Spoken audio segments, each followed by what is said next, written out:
ખુદ મોરારી બાપુ પણ આવીને ત્યાં આવીને રામાયણ કરી ગયા અને કહી ગયા કે આ તો મારાથી નથી થતું. વાહ. જ્યાં જાવ ના એકત્વની ભાવના, સહયોગી ભાવના સભર જીવન જીવજો. કોઈને નોખા પાડજોમાં, કોઈમાં ભ્રાંત્યું કરજોમાં, કોઈને વેરવિખેર ન કરતા અને બધાને એક થઈને રહે એવું. તો એ મનુષ્ય ખોરિયાનું ફળ આપણા રામ બતાવે. તો અત્યારે શું છે કે કલાકારો બોલે છે કે મારું મન મોર બની થનગાટ કરે. એ ભજન ત્યારે ભગત બાપુ દુલાભાઈ કાગ બોલ્યા હતા. હા હા. અને એ ભજન એ કે તમે એક સૌરાષ્ટ્રની રચના શીખવા તમને અમને સંભળાવો. હા. ત્યારે સૌરાષ્ટ્રની રચના ભગત બાપુ દુલાભાઈ કાગ, ઝવેરચંદ મેઘાણી અને સતરાવાના મેરભા એની ત્યારે આ ભજનની રચના સંભળાવી. મહેર એટલે દયા પણ થાય, કૃપા પણ થાય. મહેરનો શબ્દ, મહેર શબ્દનો અર્થ કે દયાવાન, કૃપાવાન.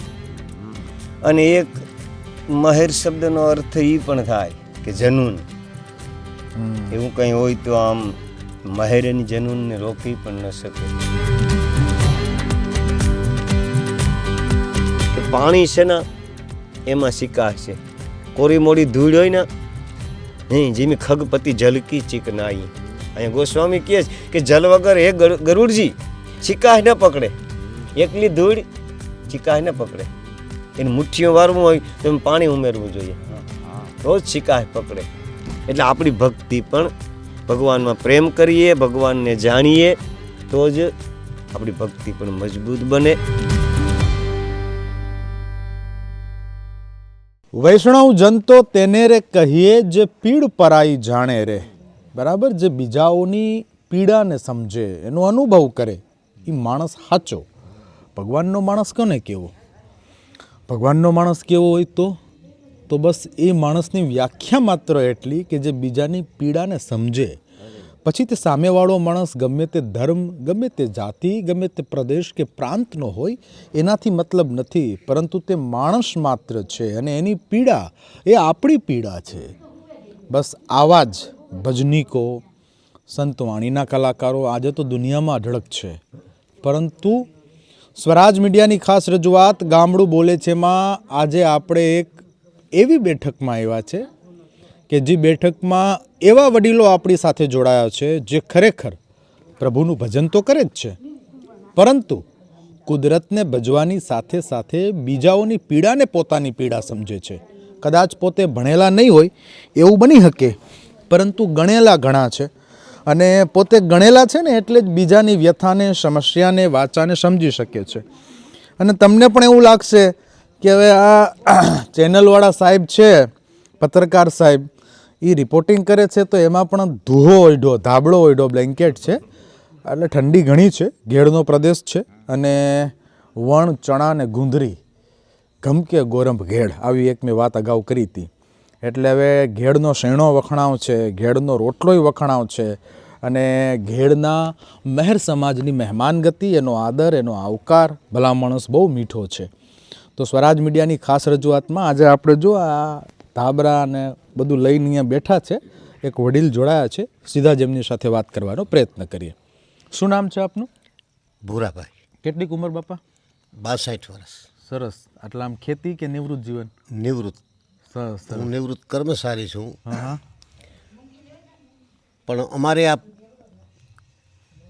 પરંપરા ગામડાની છે ને, હા એમાં નાગા ભગત હા આ ત્રીજી પેઢીથી પહેલાં કરશન બાપા, હા પછી માલદેવ બાપા, અત્યારે નાગા ભગત, હા. કે ખુદ મોરારી બાપુ પણ આવીને ત્યાં આવીને રામાયણ કરી ગયા અને કહી ગયા કે આ તો મારાથી નથી થતું. વાહ.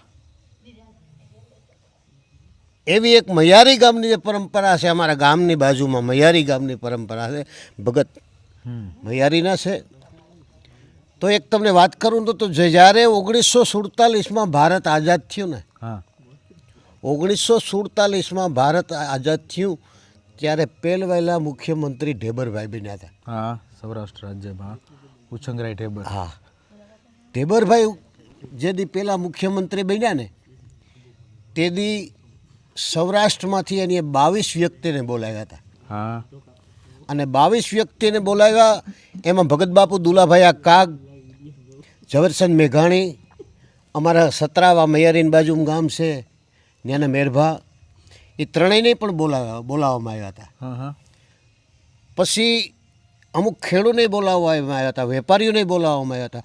અને એને કીધું હતું કે તમારા સાહિત્ય લઈને આવો, આપણા દેશનું ઘડતર ઘડવું છે. હા હા એ ઘડતર માટે બોલાવ્યા. પછી મિટિંગ આલી. મિટિંગ 4 વાગે પૂરી થઈને ત્યારે ઢેબરભાઈએ કીધું હતું કે ભગત બાપુ તમે કંઈક તો આપણે આ મિટિંગ, આજ આપણો દેશ આઝાદ થયો, નકર અત્યારે શું છે કે કલાકારો બોલે છે કે મારું મન મોર બની થનગાટ કરે.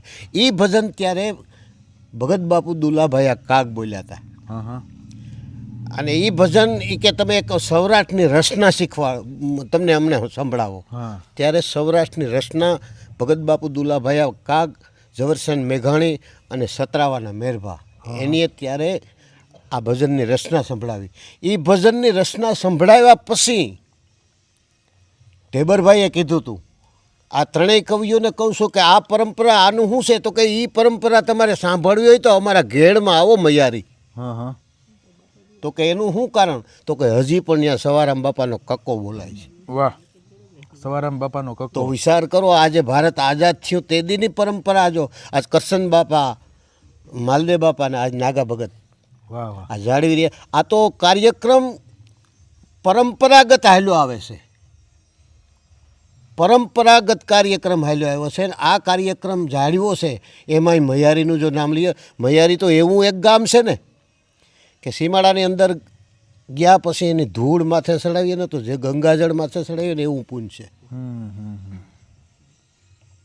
વાહ પછી મૈયારીની અંદર એવા સંતો સુરવીરોય થઈ ગયા, 12 સંત થઈ ગયા. પછી મૈયારીની અંદર એવું મૈયારી ગામ છે ને કોઈને ખબર ન પડવા દે ક્યાં કાર્ય કઈ થઈ ગયું, એકાબીજા કાર્ય ઉકેલી લે. અને આવો સત્સંગ તો અમારે મૈયારીની અંદર કરશન બાપા, માલદેવ બાપા, નાગા ભગત કરતા આવ્યા છે. આ પરંપરા લગભગ 1947થી જે બની છે ને એ પરંપરા, અને એ મૈયારી ગામનો ઇતિહાસ છે ને એ તો દાસ સવારામ બાપા પીપરી થઈ ગયા ને એનો કક્કો હજી મૈયારીમાં બોલાય છે. વાહ વાહ એટલે આ વસ્તુ છે એ જાળવી છે. અને જાળવવા માટે અમારા 8, 10, 15, 20 ગામ તો ઠીક છે, પણ લગભગ બરડા પંથકમાં આ ત્યાં આમંત્રણ થાય છે. નાગા ભગત ત્યાં જાય છે અને કાર્યક્રમ આપે છે. પછી નિસ્વાર્થ, કોઈ પાસે લાંબો હાથ કરવાનો નહીં, કોઈને કહેવાનું દે તો લેવાનું પણ નહીં. વાહ ખાવાનું જમવાનું હોય તો ઠીક છે, ન હોય તો ઠીક છે. પાણીનો ગ્લાસ આપીને પીને પણ ભાગી આવે. શા ન પીવડાવે તો એમનો ક્યાંક શા મૂકો. હા હા હા પછી કોઈ પણ જીવ, કોઈ જ્ઞાતિના ભેદભાવ વગર 18 આલમ એક જ વાહ વાહ સ્થાને. અમારે કોઈ જ્ઞાતિનો ભેદભાવ કે આ કે મોટો કે નાનો કે કંઈ નથી. નહીં. હા વાહ આ અમારું મૈયારી, આ અમારો ઘેડ વિસ્તાર. પછી મૈયારી અમારા આ તો ઠીક છે, પણ ગુજરાતનો ઠીક છે, પણ આ ભારત દેશની અંદર એ મૈયારીની અંદર ટૂંકા પડે લગભગ. વાહ વાહ બસ આ અમારી વ્યાખ્યા છે. વાહ, ખૂબ સરસ. તો આ હતા ભુરાભાઈ, જે આપણને આજના જે કોઈ વક્તા છે એમના વિશે વાત કરી. અને હવે સીધા જ એ વડીલ સાથે વાત કરવાનો આપણે પ્રયત્ન કરીશું અને શું આપણને જ્ઞાન એમની વાણી પીરસે છે એનાથી પરિચિત થઈશું. વાહ વાહ વાહ. શું નામ છે દાદા આપનું? નાગા ભગત. તબિયત પાણી મજામાં ભગત? હો ઠીકાઠી. વાહ વાહ, સરસ. તો હવે તમે અમારા દર્શકોને પણ કંઈક, બાપાની કૃપાથી. વાહ સરસ, તો અમારા દર્શકોને પણ કંઈક તમારી વાણી. સદગુરુ ભગવાનની જય. મુકમ કરોતિ વાચાલમ પંગુલંઘયતિક્રમ તમ કૃપાત્મહમ વંદે પરમાનંદ માધવમ. નીલાંબુજ શ્યામલ કોમલાંગ સીતા સમારોપિત વામ ભાગમ. પાણો મહાચારુ ચાયક ચાપમ નમામિ રામમ. રઘુવંશનાથમ મનોજવમ મારુતતુલ્યવેગમ જીતેન્દ્રિયમ બુદ્ધિમતમ વરિષ્ઠમ વાતાત્મજં વાનરજૂથમુખ્યમ શ્રીરામદૂતમ ચરણમ પ્રપદ્યે. સદ્ગુરુ ભગવાનની જય. સનાતન ભગવાનની જય. રામચંદ્ર ભગવાનની જય. તો આપણી જે મહેર જ્ઞાતિ એમાં તો 2-3 બાબત તો આમ આગોતરી છે આપણામાં. મહેર એટલે દયા પણ થાય, કૃપા પણ થાય. મહેરનો શબ્દ, મહેર શબ્દનો અર્થ કે દયાવાન, કૃપાવાન. અને એક મહેર શબ્દનો અર્થ એ પણ થાય કે જનૂન. એવું કંઈ હોય તો આમ મહેરની જનૂનને રોકી પણ ન શકે. એ પૂરા ક્ષત્રિય મહેર એના ઘણા વ્યાખ્યાનો છે, પણ આપણે તો આમ અહીંયા રોટલો ને ઓટલો 2 વસ્તુ મોટી છે આપણી જ્ઞાતિમાં, મહેર જ્ઞાતિમાં. સનાતનીઓ માટે આમ બહુ પ્રખ્યાત છે કે મેરનો રોટલો અને ઓટલો. આહેરો બહુ મોટો, આશ્રિતને પૂરેપૂરો સંતોષિત કરે એ જ્ઞાતિ મહેર જ્ઞાતિ. અને એ મહેર જ્ઞાતિમાં આપણો જન્મ થયો એટલે આપણે ધન્યવાદને પાત્ર કે જે ઉમદા કુળમાં એવી જ્ઞાતિ. અને મેર એટલે ક્ષત્રિય પણ કહેવાય. ક્ષત્રિય પણ મેર કોમમાં જ આવે. ભગવાન રામ ક્ષત્રિય કુળમાં હતા અને એની આપણે માનવ તરીકેનું આખું માર્ગદર્શન રામાયણમાં, જે આપણા મનુષ્યોએ શાસ્ત્રો બનાવ્યા, રામાયણ, શ્રીમદ ભાગવત, શ્રીમદ ભગવદ્ ગીતા, મહાભારત, એવા ગ્રંથો બનાવી અને આપણે બધાને આમ ગ્રંથિમાંથી મુક્ત થવાના જે પ્રયાસો કર્યા આપણા સંતોએ, કે એમાંથી જનમેદની માનવ બધા મુક્ત થઈ અને પોતાની રીતે ખુલ્લે આમ જીવન જીવી શકે અને બીજાને પણ ખોલી અને જીવાડી શકે. એવા આપણા ગ્રંથોના જે આમ આદર્શો છે. એટલે આપણે તો મેર કોમ છે. ભગવાન કૃષ્ણ ભગવાન આયર કોમમાં આવ્યા, રામ ભગવાન ક્ષત્રિયમાં આવ્યા. ક્ષત્રિય એટલે એક છાત્ર ધર્મ જેને બતાવ્યો કે બધા ઉપર છત્રછાયા કરી અને પોતાની છત્રછાયામાં બધાને આનંદ પમાડે, એને ક્ષત્રિય કીધો આપણે અહીંયા એ શબ્દમાં. એટલે ભગવાન રામ અને રાવણ 2 પાત્રોને રાખી અને ગોસ્વામીજી પણ આપણે માર્ગદર્શન ઘણું ધર્મ અધર્મ, સત્ય અસત્ય, પુણ્ય પાપ, પ્રેમ અને નફરતતા આ 2 પાત્રોમાં જોવા મળે. પુણ્ય એટલે રામ છે એ પુણ્ય સ્વરૂપ છે. સકલ સુકૃત ફલ રામ સ્નેહી.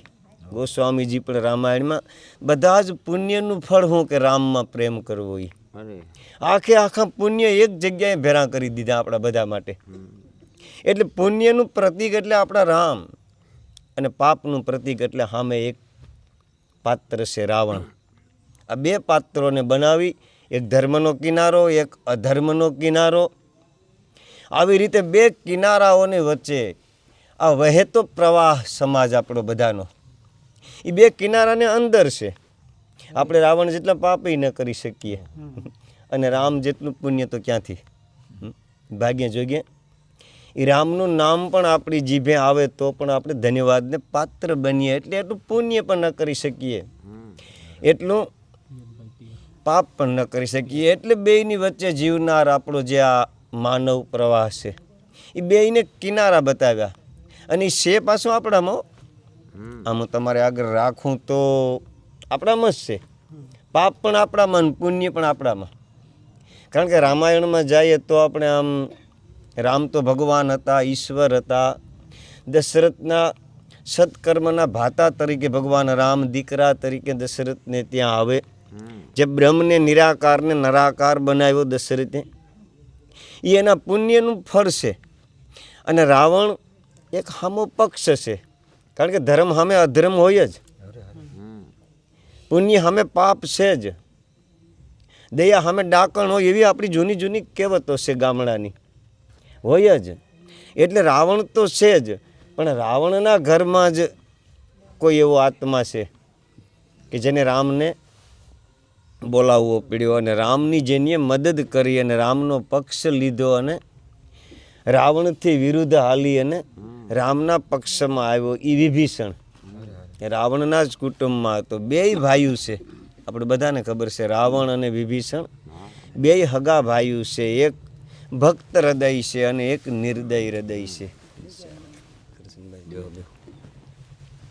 એટલે આ બેયના પડતરો આપી અને ગોસ્વામી આપણે બધાને રામનું રામ પણ બતાવે. એ રામમાંથી મેં એટલા માટે આ પ્રસંગ ઉપાડ્યો કે ભગવાન રામ જ્યારે વનવાસ દરમિયાન ઘણા ઘણા પ્રસંગો આવે રામજી પ્રત્યે આપણે જાણ્યા જેવા, પણ અરણ્યકાંડમાં એક પ્રસંગ આવે આપણે બધાને ખબર છે. જ્યારે ભગવાન રામજી પંચવટીના વનમાં આવે લક્ષ્મણ સીતા સહિત, ત્યારે રાવણની બેન શૂર્પણખા આવે અને ભગવાનની મસ્કરી કરે અને એમાં મોહિત થાય ને રૂપ ધારણ કરી અને મોહ પમાડવા માટે આવે.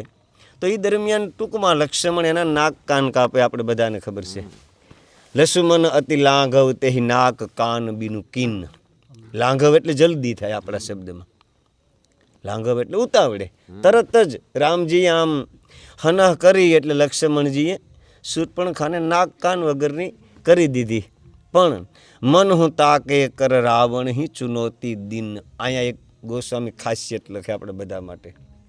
જો પેલા રામે જ રાવણને પત્રિકા આપી, નાક કાન કપાવી અને શૂર્પણખા સીધી રાવણ પાસે આવી, આ એક રાવણ માટે ચુનૌતી છે આપણા રામજીની. રામનો આદેશ છે, રામનો પડકાર છે કે રાવણ આવું ને આવું કરીને તો અમે પૂગાવ્યા અહીં. આનો અર્થ એ ગોસ્વામી સીધો બતાવે કે આપણે ધર્મ અનુરાગી છે, આપણે આપણી જાતને ધાર્મિક માનીએ, આપણી જાતને હારી માનીએ, પણ કંઈ કંઈ એવા તત્વ છે ત્યાં તો આપણે મૌન છે યાર. કોઈ કોઈ એવું બધું કરી અને દુનિયાને ઘણી સંડોવણી કરે. એક માણસ 100-200 રૂપિયાની કંઈ એવી વસ્તુ નાખી અને કેટલાકના રોટલા પીડ્યા રહી, કેટલાકના છોકરા ટળવળતા હોય, એની સ્ત્રી રડતી હોય, કેટલાના ઘરમાં આમ કરેરાટ કરતો હોય. ત્યાં તો આપણે નથી બોલતા, ત્યાં ચુનૌતી દેવાનું આપણા રામ આપણે બધાને કહીએ છીએ. ત્યાં એને પાઠ ભણાવવાનું મોકો અહીંયા ભગવાન રામજી શૂર્પણખાના નાક કાન કાપી અને રાવણને સમાચાર મોકલે કે રાવણ તારો અત્યાચાર કામ બંધ કર અને કાં અમે આવી ગયા તારા હિમાળામાં, હવે તારું જાજુ હાલ હે નહીં. અને ટૂંકમાં એ બધું શૂર્પણખા આવે ને રાવણને આગળ રાવ કરે ને રાવણ ખરદૂષણ અને તિશિરાઈ બે એના મોહિયાયું 14,000ની સેનાને લઈ અને રામજીનો સામનો કરવા માટે આવે. પણ અહીંયા આવ્યા અને જોયું તો રામનું રૂપ જોયું તો પુરુષ અનૂપ. રામ તો અનૂપ પુરુષ છે, વધ લાયક નહીં પુરુષ અનૂપા. ખરદૂષણ વિચારે કે આ પુરુષ તો અદ્ભુત પુરુષ છે, વધ લાયક નથી, આને મરાય નહીં, આ તો દિવ્ય પુરુષ, આ તો મહાપુરુષ છે. એટલે પોતાના મંત્રીને રામ મોકલે કે જાઓ તમે આપણી બીનના નાક કાન કાપ્યા, એટલે બદલામાં કદાચ એની સ્ત્રી આપી દે તો આપણે એને જીવતા છોડી દેવા, મારવા નથી. અને ખરદૂષણનો મંત્રી ભગવાન રામજી પાસે આવે છે અને રામજીને આમ પ્રસ્તાવ મૂકે કે અમારા રાજાનો આવો આદેશ છે, તમારી સ્ત્રી આપી દો તો બે ભાઈઓને જીવતા છોડી દેવા. ત્યારે રામજી શું કહે છે? હમ ક્ષત્રિય મૃગિયા બન કરહી તુમસે ખલ મૃગ ખોજત ફિરહી. સીધું રામજી પડકાર કરે હો અહીંયા આ સોપાઈમાં. ખરદૂષણના મંત્રીની આગળ આપણા રામ શું કહે કે અરે યાર અમે મરગલાનો શિકાર કરવા માટે આવ્યા અને 4 પગવાળા મગલા નહીં, હમ મૃગિયા, હમ ક્ષત્રિય મૃગિયા બન કરહી પણ તુમસે ખલ મૃગ. તમારા જેવા ખલન માણસો, તમારા જેવા અસુર પાપી રાક્ષસ એવા મૃગલાને તો ગોતી ગોતીને અમે શિકાર કરીએ, એટલા માટે અમે આવ્યા અહીંયા જાઓ તમારા રાજાને કીજો કે બળ ન હોય તો ઘેર ભાગી જાય. અને રણસંગ્રામમાં જે વાહો બતાવે એને એમે મારતા પણ ભગવાન રામજી કે સામે પગલે જેમાં શૌર્ય ભાવ હોય, જેમાં શુરવીરતા હોય અને જેને લડવાનું ઈચ્છા હોય તો જ અમે લડીએ. બાકી રણમાંથી વિમુખ થવાવાળાને રણ વિમુખ મેં હતું ને કાહું એને એમ મારતા નથી રામજી કે. એટલે આનો અર્થ ખાલી આપણે બધા તો આમ મેર છે, ક્ષત્રિય છે, રામાયણના પાત્રો અને આપણે એને આત્મસાત કરીએ તો પણ કરી શકીએ. એ આપણા આદર્શો છે બધા એક એક પાત્ર.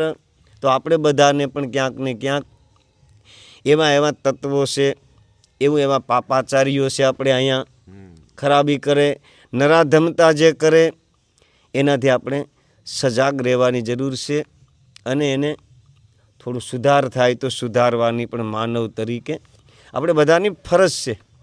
આપણે એ ફરજ અદા કરવા માટે પરમાત્માએ આજે આપણે બધાને માણસ બનાવ્યા. હું કામ બનાવ્યા? માણસ 184 યોની છે આપણે અહીંયા. 84 લાખ યોનિઓ છે. એમાં જીવાત્મા પરિભ્રમણ કરી અને જ્યારે એકવાર માણસ બનાવે પરમાત્મા, એ બધાનું આમ કરજમાંથી મુક્ત થાય આ જીવાત્મા, ત્યારે કબ હુક કરી કરુણા નર દેહી દેત હેત બિનું ઈશ સ્નેહી. કાંઈ લીણા દીણા વગરનો ઈશ્વર આજે આપણો સ્નેહી બન્યો અને કેટલીક કરુણા ઠલવી નાખી. ત્યારે આપણે બધાને માણસ બનાવ્યા. આ જીવાત્માને મનુષ્યનું ખોરિયું મળ્યું, આવું અદ્ભુત ખોરિયું મળ્યું. અને એના બીજા દુરુપયોગો થતા હોય, અર્થાત આપણે બીજા કોઈ એવા કર્મ, અકર્મ, વિકર્મ, જે ગીતામાં 3 પ્રકારના જે મુદ્દાઓ બતાવ્યા કૃષ્ણ ભગવાને, એમાંનું કંઈ જો થતું હોય તો આપણે જાગૃત રહેવાની જરૂર છે. આપણે સુધારીએ તો સારી વાત છે, આપણે સુધરીએ તો પણ બહુ સારી વાત છે. પણ આપણે સહયોગી જીવન જીવીએ બને ત્યાં સુધી. આપણે એક થઈને જીવીએ. આપણા રામજીએ શું કહ્યું રામાયણમાં? દશરથ ધર્માત્મા, દિલીપ રાજા, અજ રાજા, અંશુમાન, રઘુ રાજા, આ બધી જ સૂર્યવંશની એક પરંપરા છે. બધા ધર્માત્માઓ હતા, બધા યજ્ઞ કરતા હતા, બધા ધાર્મિક વૃત્તિથી જીવતા હતા. પણ એક પ્રશ્ન આપણે બધાને આમ મળે રામાયણમાંથી કે બધા રાવણ સુધી કોઈ કંઈ નહીં પૂગી ગયા. રાવણ એક બાજુ અત્યાચાર કરે, એક બાજુ પાપ કરે, એક બાજુ કતલ કરે, એક બાજુ એવા આમ દ્રવ્યોનો ફેલાવ કરે, એવું પાપ ફેલાવે આ જગતમાં. એવી હિંસાઓ, એવી વાસના ભર્યા જેના જીવન, જે પાપાચારી રાવણ હતો, એ રાવણ સુધી, દશરથ સુધીમાં તો કોઈ ન પૂગ્યા. એમ રામાયણ કહે. બધા મહાન હતા રામાયણના રાજાઓ, પણ રાવણ સુધી કેમ ન પૂગ્યા? એનો અર્થ કે બધા પોતાની આત્મશ્લાઘામાં તોષિત હતા. બધાને એમ કહે અમે તો ધર્મ કરીએ ને, બસ અમે તો સારું જીવન જીવીએ ને, બસ એટલું અમારા માટે પર્યાપ્ત છે. અમે તો યજ્ઞ કરીએ ને, અમે તો ધૂપ ધવાડો કરીએ ને, અમે તો કીર્તન, ભજન, સત્સંગ એવું બધું કરીએ. એટલે એનાથી તોષિત હતા. પણ આગળ અરણ્યમાં શું થાય એને ખબર નહોતા. તો ભગવાન રામ એક એવો આદર્શ અવતાર આપણા બધા માટે કે જે બધા નોખા હતા. દશરથ ધર્માત્મા હતા, જનક રાજા વિદેહી હતા, દેહભાવમાંથી મુક્ત. વિશ્વામિત્ર યજ્ઞ કર્મકાંડી હતા, રજોગુણથી યજ્ઞ કરી અને ક્ષત્રિયમાંથી રાજ ઋષિ બન્યા હતા વિશ્વામિત્ર. એને યજ્ઞનો થોડોક અહમ હતો, થોડોક રજોગુણ પણ હતો. વશિષ્ઠ મહારાજ એ વિધિવાદી હતા, વિધાતાનો દીકરો હતો. એ વિધિમાં માનતા હતા, કંઈક કર્મમાં માનતા હતા, કંઈક દેહભાવમાંથી મુક્ત હતા. જનક રાજા જેવા દશરથ ધર્માત્મા હતા, મહાન, જેની આમ ભજન કરી અને પરમાત્માને ઉતાર્યા. પણ બધા નોખા હતા. એમ ગોસ્વામી આપણે બતાવે. બધા પોતાની રીતે આમ એકત્વ નહોતું. એ બધા એક થાય ને તો રાવણ સુધી પૂગે. પણ રામે ટૂંકમાં એવી લીલા કરી કે દશરથને જનકને વેવાયુ બનાવ્યા. નહીં તો રામને કાંઈ જરૂર નથી વેવાયુ બનાવવાની.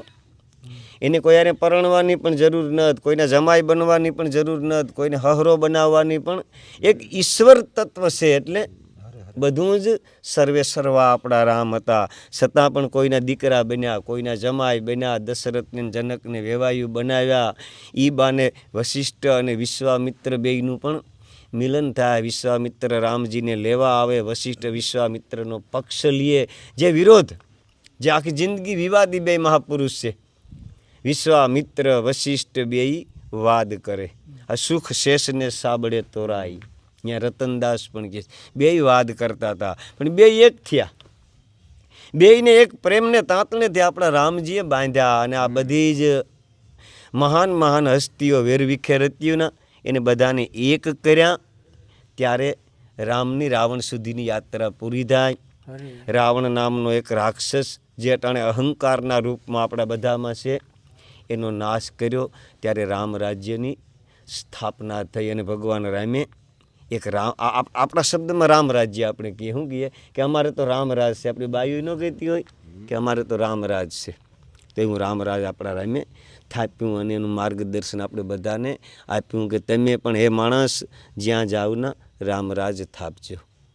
જ્યાં જાઓ ના એકત્વની ભાવના, સહયોગી ભાવના સભર જીવન જીવજો. કોઈને નોખા પાડજોમાં, કોઈમાં ભ્રાંત્યું કરજોમાં, કોઈને વેરવિખેર ન કરતા અને બધાને એક થઈને રહે એવું. તો એ મનુષ્ય ખોરિયાનું ફળ આપણા રામ બતાવે. જ્યારે ગાદીમાંથી આવ્યા અને ભગવાન રામ જે ઉત્તરકાંડમાં એની આખી વસ્તીને બોલાવી. એક વાર રઘુનાથ બોલાયે, પૂર્વાસી સબ તહાં સલિયાએ, बैठे मुनि अरु द्विज सज्जन, बोले वचन भक्त भय भंजन. ભગવાન રામ ભક્તોને ભયને ભાંગે એવા સજ્જનોને આગળ શબ્દ બોલે કે હે મારી વાલી વસ્તી. આ બધું મેં બનાવ્યું. કોણ બોલે? રામ બોલે કે અગ જગ સબ મમ ઉપજાય, સબ તે અધિક મનુજ મોહી ભાઈ. આ જડ ચેતન મેં બનાવ્યું રામજી કે અગજગ એટલે. પણ બધાથી માણસ મને બહુ ગમે, માણસ મને બહુ ભાવે એટલે બહુ વાલા છે ભગવાન. કે શું કરવા? કે મનુષ્યને ભગવાને ઘણી ઘણી વસ્તુ વધારાની પ્રદાન કરી આપણે બધાને. એનો સદુપયોગ કરવો કે દુરુપયોગ કરવો એ પોતપોતાની અદા અને આદત ઉપર નિર્ભરતા છે. જેવી જેની વિચારધારા, જેવું જેનું મન, જેવી જેની અદા, જેવી જેની આદત, એ પ્રમાણે ભગવાનને આપેલી વસ્તુનો આપણે ઉપયોગ કરીએ. ભગવાને મતિ આપી, ભગવાને બુદ્ધિ આપી, ભગવાને વિચારધારા આપી. આજે માણસને ભગવાને પ્રેમ આપ્યો, ભગવાને હૃદય આપી, ભગવાને લાગણીઓ આપ્યો આપણે બધાને. પણ એનો કેવો ઉપયોગ કરવો એ પોતપોતા ઉપર નિર્ભર છે.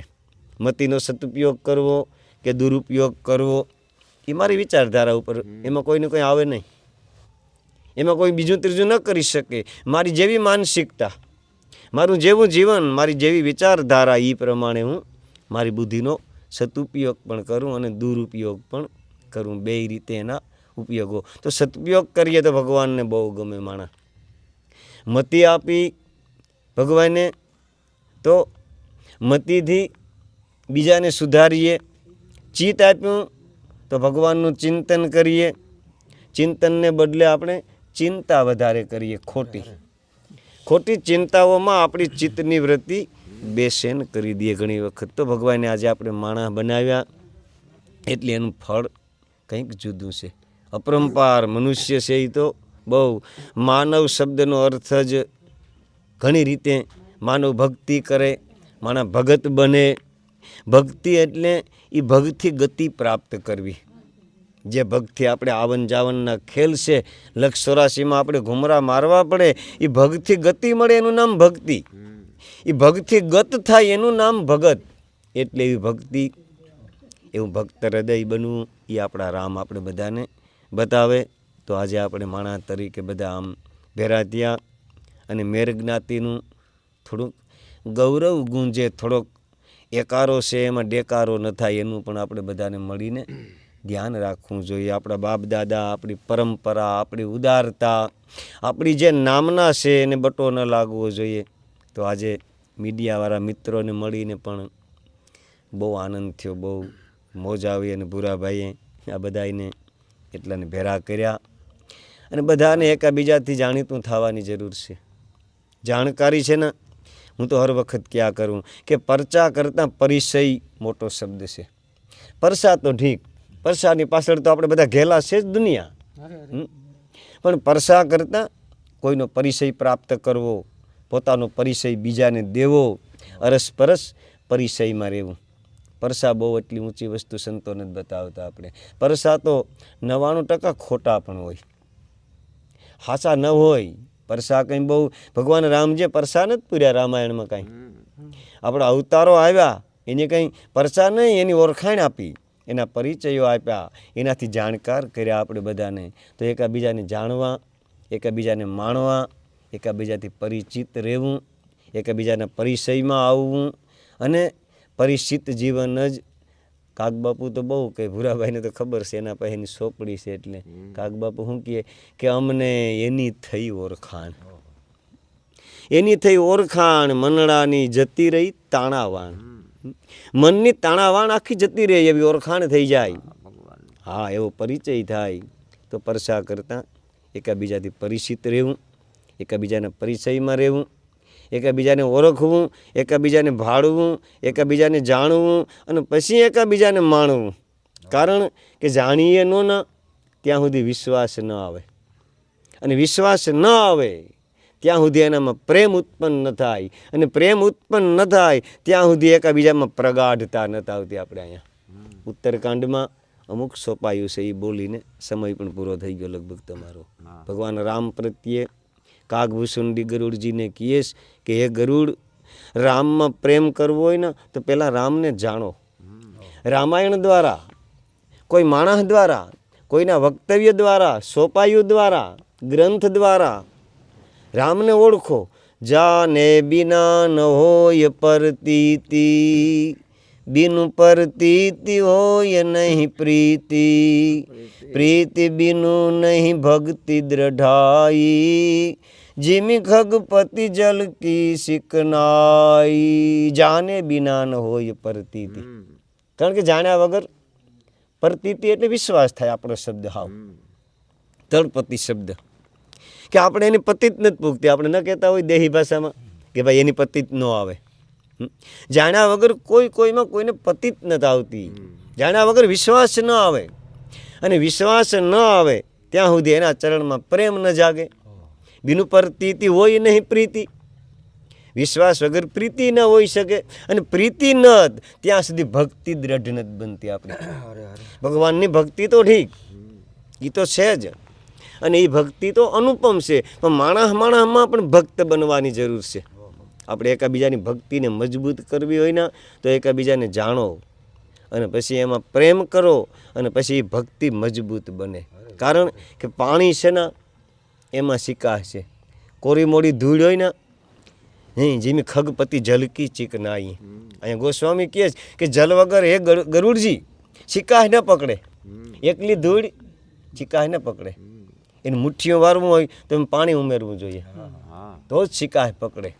એટલે આપણી ભક્તિ પણ ભગવાનમાં પ્રેમ કરીએ, ભગવાનને જાણીએ, તો જ આપણી ભક્તિ પણ મજબૂત બને, આપણી ભક્તિ સિક્કા પકડે. એવી રીતે ભગવાનને જાણવા માણવાની જરૂર છે, ભગવાનની ઓળખાણ બીજાને આપવાની જરૂર છે. માનવ તરીકે ભગવાનના બારામાં કોઈને ઓળખાવીએ, આપણે ઓળખીએ, ભગવાનનું નામ લઈએ, ભગવાનનું નામ લેવરાવીએ, અને એ પણ નિસ્વાર્થ વૃત્તિથી. એકદમ કાંઈ સ્વાર્થ નહીં, કાંઈ આડઅસર નહીં, કાંઈ દંભ નહીં, કાંઈ કપટ નહીં, કાંઈ એકાબીજાને હવસ કરવાની ઈચ્છાઓ નહીં, અને એ બધાથી મુક્ત થઈ અને આપણે ભગવાનના ગુણ ગાઈએ તો મનુષ્ય તરીકેનું ફળ આપણે બધાને મળ્યું. કારણ કે મનુષ્ય ખોરિયાનું ફળ તો અદ્ભુત છે. એહી તન કર ફલ વિષયન ભાઈ, સ્વર્ગ સ્વલ્પ અંત દુઃખદાયી. એ કાગભૂષુંડી ગરુડજીને કહે કે આ ખોરિયાનું ફળ વિષય ભોગ નથી, અને એટલું જ માની લીધું દરેકે. નહીં, અહીં તો સ્વર્ગ પણ નાનું પડે મનુષ્ય ખોરિયાના આગળ. પણ એ બધા આમ પ્રસંગો લાંબા છે, સમય વધી જાય, એટલે આપણે અહીંયા પૂર્ણ કરીએ આજની કથા. અને માલદેન બધા છે તો એક એક ભજનનો લાભ પણ તમને બધાને આપે તમે મૂકો તો એ પણ જાણવાનું મળે. અમારા લોકોની ગાયકી પણ તમે થોડીક આમ જાણો તો તમને અનુભવ થાય. માટે સતગુરુ ભગવાનની જય, રામચંદ્ર ભગવાનની જય, નમઃ પાર્વતી પતે, હર હર મહાદેવ હર. તો આ હતા નગા ભગત કે જેઓ ત્રીજી પેઢીના એવા વ્યક્તિ છે કે જે રામચરિતમાનસ રામાયણની ચોપાઈઓ અને એનું અર્થઘટન કરીને જીવનના પ્રસંગો અને રામાયણની સાચી વાતો લોકો સુધી પહોંચાડવાનો પ્રયત્ન કરે છે. એમના ફાધર હતા, એ પણ એ સત્કાર્યમાં જોડાયેલા હતા અને એમના ફાધર એટલે કે નગા ભગતના દાદા એ પણ એ સત્કાર્યમાં જોડાયેલા હતા. સ્વરાજ મીડિયાની ખાસ રજૂઆત ગામડું બોલે છેમાં આપણે આવા જ અનેક રત્નો કે જે માટીમાં જડેલા છે એને બહાર લાવવાનો પ્રયત્ન કરીશું અને એમની સમ્યક વાણી આપના સુધી પહોંચે એવા પ્રયત્નો કરતા રહીશું. ફરી મળીશું નવા ગામમાં, નવા લોકો સાથે, નવી વાતો અને નવા અનુભવો સાથે.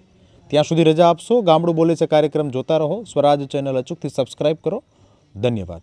ખેડૂત ભાઈઓ છે ખેતરમાં ડ્રોન ઉડાવતા હોય છે ત્યારે આપણે એક પ્રશ્ન સતાવતો હોય છે કે જે આપણે અત્યાર સુધી જીપીએસ ટેકનોલોજીવાળા ડ્રોન વાપર્યા છે, જેથી કરીને મોબાઈલ ટાવર છે અથવા તો હાઈ ટેન્શન લાઇન પસાર થતી હોય, કોઈ વૃક્ષો હોય, ત્યારે જે જીપીએસ ટેકનોલોજીવાળા ડ્રોન છે એમાં ટકરાય અને ટ્રેસ થાય છે. પણ એગ્રીવન લાવ્યું છે જીએનએસએસ ટેકનોલોજી ડ્રોન, જેથી કરીને એ ડ્રોન છે એ કોઈ જગ્યાએ ટકરાય નહીં, પોતાની રીતે જ ડિસિઝન લે છે અને મૂવ થઈ જાય છે. જેથી કરીને જીએનએસએસ ટેકનોલોજી ડ્રોન છે એ વાપરવાનો આગ્રહ રાખો.